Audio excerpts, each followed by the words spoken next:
What's up, Multiverse of Mayhem fans? Today, we're diving into one of the most dangerous conversations in fandom culture because we're talking about disappointment, not just bad movies, not just flawed movies. We're talking about the films that had unbelievable hype, massive expectations, beloved characters, enormous budgets, and the full weight of entire franchises on their shoulders, only to leave audiences wondering what went wrong. And today, we're ranking some of the most disappointing franchise movies across Marvel, DC, the DCEU, and Star Wars, from least disappointing to absolutely catastrophic. But here's the important part. We're not judging these movies purely on quality. Some of these films actually have good moments, strong performances, or interesting ideas. What we're judging is the gap between expectations and execution. How much promise was there? How much potential was wasted, and how badly did these movies affect their franchises afterward? So buckle up, because some of these picks are going to start wars in the comments section. Let's get into it. Starting off our list, at the least disappointing spot, we have Eternals. Now this is where things get interesting, because Eternals is not universally hated at all. In fact, over time, this movie has gained a surprisingly passionate fan base. But in terms of expectations versus audience reaction, it still belongs in this conversation because Marvel positioned this film as something massive. This was supposed to expand the cosmic mythology of the MCU in a way audiences had never seen before. The movie introduced Celestials, ancient immortal beings, thousands of years of hidden history, and a completely new ensemble of heroes. On top of that, it was directed by Academy Award-winning filmmaker Chloe Zhao, fresh off her Oscar win for Nomadland. That created a level of prestige and expectation that very few MCU films had ever carried before release. And honestly, you can still see the ambition all over this movie. Visually, Eternals looks different from almost every MCU project. The cinematography is more naturalistic, the pacing is slower, and the themes are more philosophical than what audiences were used to from Marvel at the time. The film asks questions about humanity, free will, and whether immortal beings should interfere with human conflict. That's genuinely ambitious material for a blockbuster superhero movie. But the biggest issue is that the film tries to do too much too quickly. There are 10 Eternals, multiple timelines, deviants, celestials, and thousands of years of history compressed into one runtime. As a result, several characters never receive enough development for audiences to fully emotionally connect with them. Some viewers connected strongly with characters like Cersei, Ikaris, and Kingo, while others felt overwhelmed by how many new concepts were being introduced simultaneously. Another reason Eternals became disappointing for some fans is timing. This film released after Avengers Endgame, during a period when audiences expected the MCU to immediately establish a clear direction for the future. Instead, Eternals introduced massive concepts that still haven't been deeply integrated into the larger franchise. The emergence of the celestial Tiamut should theoretically be one of the biggest events in MCU history, yet later projects barely acknowledge it. That disconnect made the movie feel strangely isolated despite its enormous scale. Still, compared to some later franchise disappointments, Eternals at least deserves credit for trying something different. Even many critics who dislike the film acknowledged its ambition, which is why it lands lower on this ranking rather than near the top. Moving up the list, we have Black Adam, and honestly, this movie is one of the strangest examples of franchise disappointment because the hype surrounding it became almost bigger than the movie itself.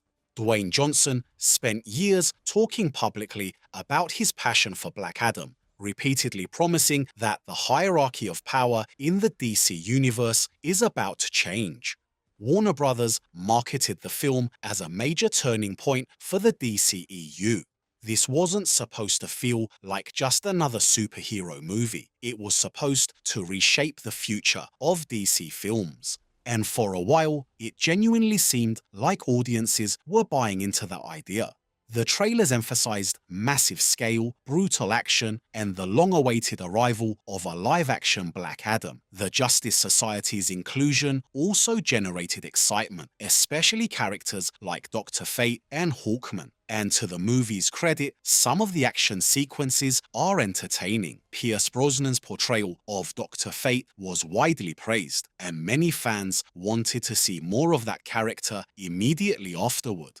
But the deeper problem with Black Adam is that beneath all the marketing and spectacle, the narrative itself feels surprisingly thin. Black Adam, as a character, is introduced with enormous power and intimidating presence, but the movie doesn't spend enough time exploring his psychology beyond surface-level anti-hero tropes. His emotional arc feels underdeveloped compared to the mythological weight the film wants him to carry. The supporting characters are also unevenly handled. The Justice Society often feels more interesting than the main story itself, which creates an awkward imbalance.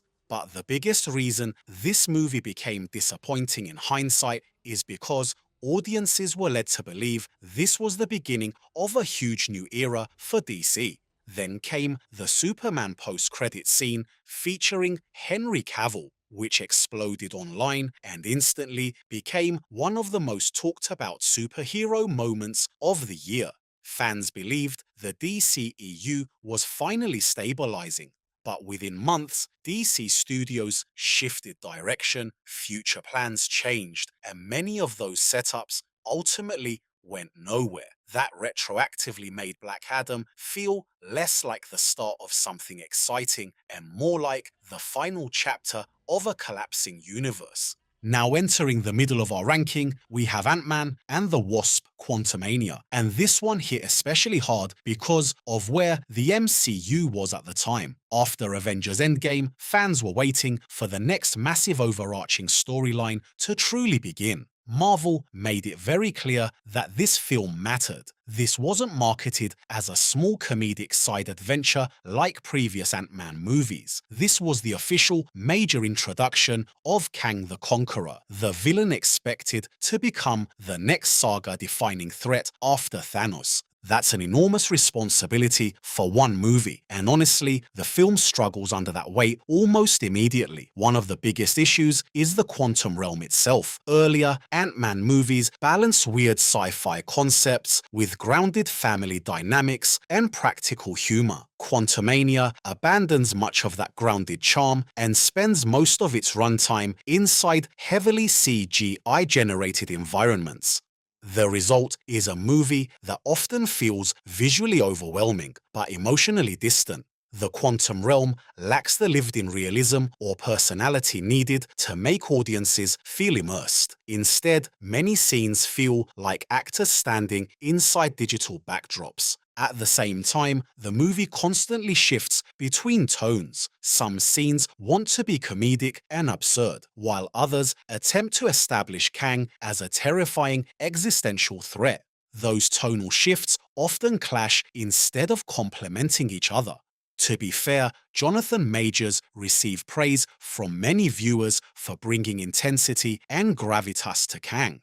But because the film ultimately resolves its conflict within one movie, many audiences felt Kang lost some of the intimidating presence expected from the MCU's next major villain. And unlike Thanos, whose threat slowly built across multiple films, Kang's first major appearance left audiences divided rather than terrified. Another factor that makes Quantumania especially disappointing is what it represented for Marvel overall. By this point, criticism around MCU oversaturation and inconsistent quality was already growing online. Fans expected Quantumania to restore confidence in the multiverse saga. Instead, it intensified concerns that Marvel was prioritizing setup over emotionally compelling storytelling. And because this movie was intended to help define the future direction of the franchise, its mixed reception carried much larger consequences than a normal standalone film would have.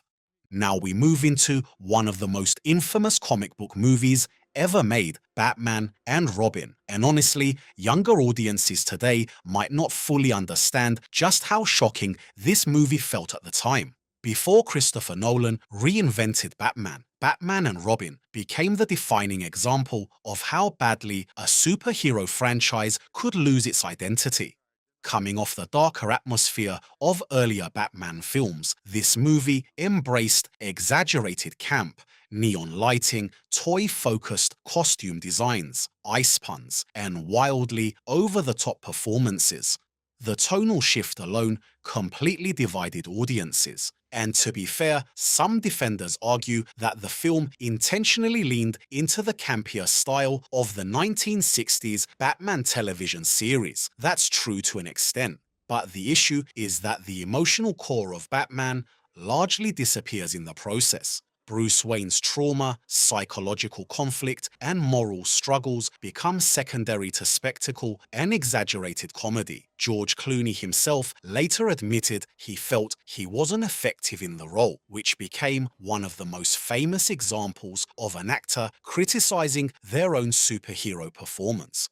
Meanwhile, Mr. Freeze, played by Arnold Schwarzenegger, became more remembered for endless ice-related one-liners than emotional complexity. But the real reason Batman and Robin ranks this high is because of its long-term impact. The backlash was so intense that Warner Brothers essentially paused Batman films entirely until Batman Begins rebooted the franchise 8 years later. That's an enormous consequence for one movie. This wasn't just a disappointing sequel, it temporarily damaged one of the biggest superhero brands in the world. Now we enter the final two. And honestly, these are less bad movie discussions and more franchise identity crises. Our runner-up is Star Wars Episode 9: The Rise of Skywalker. Few blockbuster films have ever carried this level of expectation. This wasn't just another Star Wars movie. This was supposed to conclude the Skywalker saga itself, a story spanning over 40 years of cinematic history. The pressure on this film was almost impossible to overstate, and unfortunately, that pressure is visible throughout the movie. The biggest issue is narrative cohesion. Star Wars: The Force Awakens introduced mysteries and nostalgia-driven setups. Star Wars: The Last Jedi challenged audience expectations and took the story in more divisive directions. Then The Rise of Skywalker attempts to reconcile both approaches simultaneously. The result is a movie that moves at breakneck speed, constantly jumping between planets, plot devices, and revelations, without enough time for emotional weight to settle. The return of Emperor Palpatine became the film's most controversial decision because many fans felt it undermined the ending of Star Wars, Episode 6, Return of the Jedi, and Anakin Skywalker's sacrifice. Meanwhile, characters like Finn and Poe often feel sidelined compared to the larger plot mechanics happening around them.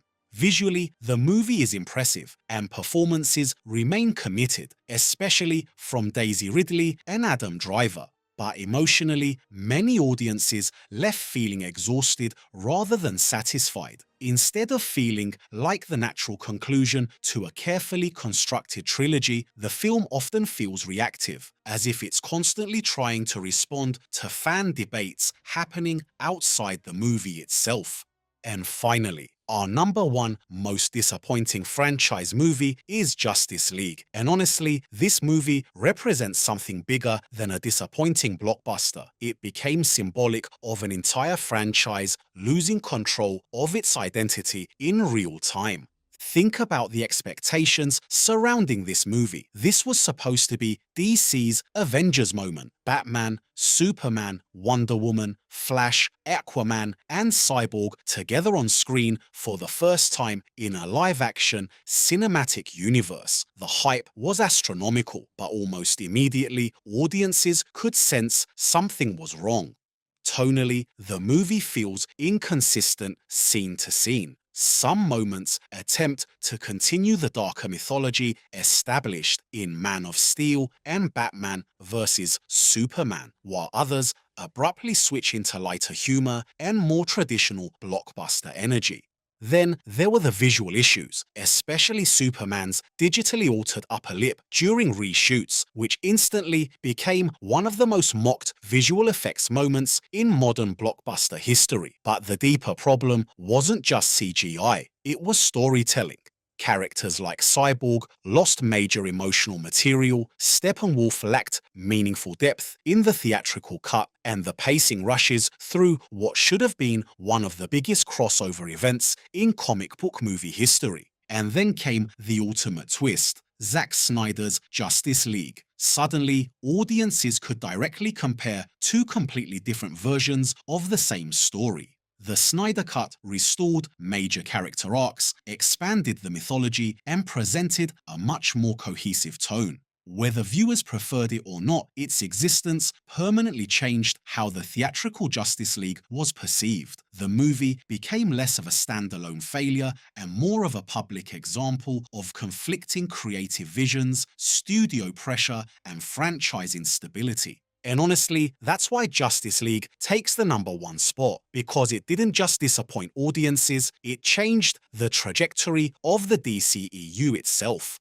The fallout from this movie shaped years of debate, restructuring, fan campaigns, and uncertainty surrounding DC films moving forward.